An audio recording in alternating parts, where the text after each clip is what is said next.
Welcome to Connections with BCD Travel, an ongoing conversation about the modern-day travel program, the impact of technology, and how travel buyers can take control and drive change. What are we waiting for? Let's start connecting. Hey everyone, welcome back to Connections. I'm Chad Lemon, and I work in digital strategy and advancement at BCD. And I'm Miriam Moskovich, and I lead partnerships and intelligence team here at BCD Travel. You've heard it before, but we love hearing from you. Connect with us using our website at bcdtravel.com/podcast or using the app that you're using right now to listen to us. So, Chad, we're a little over halfway through 2025. And among other things, if you're a travel manager, you know that you are headed into sourcing season, probably. It's an important time of the year for sure for any travel program, but with so much going into it and so many changes to the landscape, there's a lot to consider. Absolutely. So today we're talking to Jennifer Nicholas, Global Hotel Practice Lead with BCD's consulting arm, Advito. Now, truth be told, I'm not even a hotel sourcing expert, so I am interested in hearing what Jennifer has to say. So let's do it.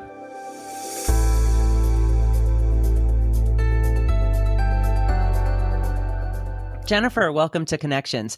Before we dive into hotel sourcing, tell us a little bit about your expertise in this area.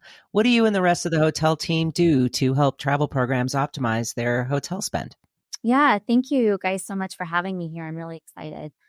So in my role, I lead our hotel spend management practice, where we work with clients to just get the most value out of their hotel programs, both financially and strategically. So I've been in the hotel industry for over 20 years and with the hotel spend management team for about 6 years now. And as a whole, our team takes a very data-driven approach to analyzing spend patterns, traveler behavior, and supplier performance to identify opportunities for savings, which we then take and strategically support through creating a sourced hotel program that aligns with each client's unique needs. So ultimately, our role is really to make sure that the hotel program isn't just cost effective, but that it also delivers overall just a great traveler experience while supporting the company's broader travel strategy. Well, let's start at the beginning. When we say sourcing and hotel sourcing specifically, what are we talking about? It's more than just what hotels your travelers can book, right? Yeah, absolutely. So when we say hotel sourcing, we are generally referring to the annual hotel RFP process that defines what your negotiated preferred program is going to be. But absolutely, it is much more than just picking a list of hotels that your travelers can book. You want it to be strategic. You want it to be cohesive. You want it to leverage your volumes in your relationships. And ultimately, you want it to drive both value and experience. So I would say that there is a right way and a wrong way to approach sourcing. And in short, not to sound dramatic, but your sourcing activity, I think, really sets the foundation for both savings and satisfaction in your travel program. Jennifer, we love a list here on the Connections podcast. So if I asked you, what are the top things that travel managers should be thinking about when it comes to hotel sourcing season, what would you say? And then maybe we can dive deeper into some of those. Yeah, absolutely. I love a good list too. So I think when building a solid hotel program, there's a lot of items that are probably a given, like considering, how many room nights are you going to use as a threshold at a market or a property level. But I also think that there's a lot of things that get overlooked or just aren't given the merit and the weight that they deserve in the process. So if I had to pick a top three, I'd say review your policy. Make sure that it is supportive of your overarching travel program objectives. I would also say to dig into the data so that you know how to create a homogeneous program that really is going to speak to your travelers. And then one other thing that I'm pretty passionate about, and you do have to dig into the data to get here, but don't spend time negotiating just for the sake of perception. So really understand what's important to your travelers and prioritize that. So for example, maybe you don't need to negotiate breakfast and parking in the US, and you can instead focus on a lower rate that excludes those amenities. If that's what your data shows. Well, that was a lot. Let's start with policy you mentioned first, right? What advice do you have for travel managers who want to align policy to drive hotel value? So policy, I think this one is everyone's favorite topic. Right. So when you hear the word, I think most people jump to the thought process of what are the rules? And in general, I tend to look at rules a little differently. To me, they are meant to guide us, but there's room for flexibility there where it makes sense. And I think that's exactly how we should approach travel policies as a framework that points us in the right direction while still allowing space to adapt to real world needs. So again, you want it to be clear, you want it to be consistent, easy to follow. And then it's going to naturally guide your travelers, ideally to your preferred hotel program, if that's where the greatest value is. But I think you also have to recognize that your travelers aren't all at the same level. They don't all have the same preferences. So your policy should reflect the flexibility that's going to be needed to really speak to the masses there. But Jennifer, if you're keeping policy in mind, where's that balance between the flexibility you just talked about, policy and out of policy bookings? How can you navigate that? I think balance comes from just being very intentional. And your policy should guide the majority of your bookings into preferred hotels. That's going to be your higher volume hotels and your higher volume markets where you're getting the best rates, the best amenities, the best data. But there does have to be recognition that there are always going to be exceptions, whether it's a sold out city, it's maybe a unique traveler need, last minute changes. I think the key is to define what's really an exception versus what's just a preference, and then make sure that your booking tools and your approval processes support that. So again, just setting those guardrails clearly, but being able to remain flexible within that for the traveler experience. And how do employee experience and satisfaction and feedback play in here? Yeah, I think that's a little bit of a tricky thing to find the sweet spot there. So I think you need the policy to be firm enough to drive compliance, because that's what protects your negotiated rates and it helps to keep your spend under control. But again, you need it to be flexible enough for those real world needs. Yeah. I recently read a survey that indicated 67% of travel managers felt undervalued. And 86% of travelers felt that their travel manager could do a better job. And I thought that those numbers were really fascinating, because I think it speaks to the pressure that travel managers are under to deliver experience to the travelers while simultaneously delivering financial value and control to the business stakeholders. Yeah, it's super tricky, right? So of course, part of that comes down to the hotels you've sourced, but more broadly, I think it's a reflection of the policy that's in place. Okay, you mentioned data as well, and I can only imagine that this is a huge piece of this overall strategic plan. Oh, definitely. So, data, I think, has to be the backbone of how a travel manager supports a developed program. So without data, it's like throwing spaghetti at the wall and just hoping that something sticks, right? Yeah. So I would encourage travel managers to really dig into the data here. Don't just do what you've always done. The travel world changes, your travelers change, your business changes. Look at the data and understand what those changes are and what's driving it. So you can draw a lot of conclusions from the data that are going to allow you to source in the right markets, at the right hotels, with the right chains and the brands. It's going to allow you to strategically look at share shift opportunities. Yeah. Mm-hmm. If you're creating a program that has 5-star hotels and resorts alongside mid-scale properties, you're going to create a confusing experience for your travelers. So if you kind of take a step back, try to put yourself in the traveler's shoes for a minute. And let's say, I'm going to Seattle and I'm looking at preferred hotels in my approved booking tool, and I see a luxury property followed by a mid-scale. I'm going to have a moment of doubt there. I'm going to say, can I choose the 5-star hotel that's $100 more? Yes. I think so. It's there. So why not? But then also, should I choose the hotel that's $100 more? It looks like I can, but should I? And that really shouldn't be a part of the booking Yeah, experience. that's a good point. So, making sure that you're using the data to create something that speaks to the majority in a cohesive way. How do you account for regional differences that come into play when you're looking at your hotel data? Yeah, regional differences, I think, can really have a big impact on how you interpret the data. So there's, market conditions, seasonal demand, there's going to be local events, and I think even cultural expectations around travel Yeah. to different areas.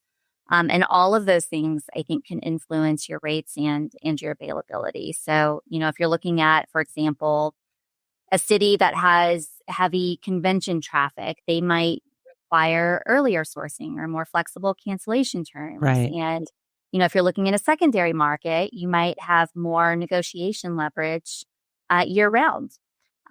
You're also going to want to consider your regional supplier relationships. Some chains just have a stronger footprint and different amenities in certain areas. So, digging into that data through that regional lens, I think helps you fine tune what that strategy is going to be, because, travel definitely isn't a blanket approach globally. You do have to really tailor it to what the data is speaking to. Well, and most programs have a self-booking tool, right? And many programs have pretty high adoption. So how do the online booking tools play here?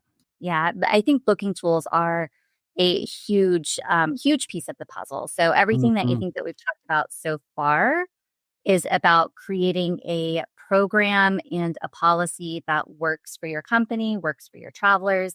But then the booking tools are largely what the traveler is experiencing. Yeah. So even if you've done a really great job, you've sourced the best program out there, if your travelers can't easily find and book your preferred hotels, then all of that work was for nothing. Like, Right. what's the point? So your online booking tool, I think it should make those options front and center. It should highlight your negotiated rates and perks, and it should clearly flag when something is out of policy. So the easier you make it for your travelers to choose the right hotel, the more likely that they are to comply. And when you take a booking tool and it's paired with good policy, it's paired with good, clear communication, then you get that better adoption, better data. And then I think from that, even more value out of subsequent sourcing cycles. You just touched on how the content that feeds your booking tool is really driving the traveler experience, right? And I know when we first asked you at the top of the show, you also mentioned negotiation. So what tips do you have around content negotiations and really feeding the right properties to the travelers? So I think kind of two parts to that question. So yes, the content in your booking tool is what shapes the traveler's experience and the traveler's perception of your program. So if your negotiated hotels aren't showing up with the right rates, the right room types, amenities, then that's definitely a missed opportunity. So my advice is to make sure that content accuracy is a part of your negotiations from the start. So setting clear expectations with suppliers about how and when those rates will be loaded, who's responsible for it, who's responsible for fixing discrepancies, and then also making sure that you're monitoring it for accuracy after that. Now, the second part of that, I think, kind of goes back to the data and negotiations that we talked about earlier. So I think it is critical, really critical, to analyze not just your traveler footprint, so like the where are you going, but also to understand what amenities your travelers are actually using, which can, definitely vary a lot from region to region. You don't want to end up spinning your wheels negotiating breakfast and parking in the US, for example, when most of your travelers are grabbing something at Starbucks and taking an Uber or walking to the office. So knowing what that looks like so that you're getting actual value and not just perceived or assumed value is really Hmm. important. So just to kind of highlight that a little bit further, so you can negotiate, for example, a lower rate that 100% of your travelers benefit from that excludes breakfast and parking versus negotiating a higher rate that also applies to 100% of your travelers. But it includes the amenities that maybe only 30% of those travelers are using. Hmm. So Yeah. be Yeah. mindful of that difference there. I think that's really important and something that everyone should aim to understand. Jennifer, I feel like I still have a million questions for you. Would you be open to a little quick fire session? Yeah, of course. Let's do it. Okay. Corporate negotiated rates. What's the T? It is all about leverage. So know what your footprint looks like. And I think understand how that changes over time. So 3 years ago, 250 room nights in a market would have given you leverage. And now it's probably closer to 500 room nights. Wow. Wow. Okay. How often should I be refreshing my hotel policy? Travel is constantly changing. I think we can clearly see that in reports like Advito's quarterly price index. Your priorities evolve, market conditions change, technology and tools advance. There's going to be regulations or other risk factors that arise that may necessitate an update. So I would say your policy should be reviewed or viewed rather, really as a living and breathing document, but I think reviewed at least once a year with deeper dives periodically based on your business changes and needs. This might be a little bit of personal curiosity, but what do you see people not focusing on that you wish they would? Yeah, and I think I touched on this earlier, but I think really focusing on and understanding the real value, not just negotiating everything in the kitchen sink just for the sake of it, Yeah. Yeah. and then monitoring the program throughout the year to make sure it remains valuable. Okay, last one. If you could sum up how smart hotel sourcing plays into a company's bottom line in just a few words, what would you say? A few words, I would say Challenging, right? cost savings and value win. I think a few more words, I would say that when it's done right, it protects your budget and it supports your travelers and their experience. Jennifer, that was so great. So what comes next after sourcing? Once you've done all the work, what happens next? So after you've done all the work, I would say what comes next is ongoing program optimization and management. So as we said earlier, travel world, it is constantly changing and evolving. So what was good when you sourced it 4 months ago may look a little different right now. And ultimately, that ongoing program optimization is a part of your traveler's experience and a part of your bottom line. You can't take a set it and forget it approach to sourcing. Hotel revenue managers at the property level, at the corporate level, they certainly don't take a set it and forget it Yeah. approach. So if you do, then you're probably missing some opportunity there. Okay, Jennifer, last question. Among all the information you've shared on this episode, what's the one thing you want our listeners to remember regarding hotel sourcing? So successful hotel sourcing, I think it starts with good data and it ends with traveler adoption. Sourcing is incredibly impactful. Mm-hmm. So give it the attention that it deserves. Yeah. Go into it strategically and in a data-backed way.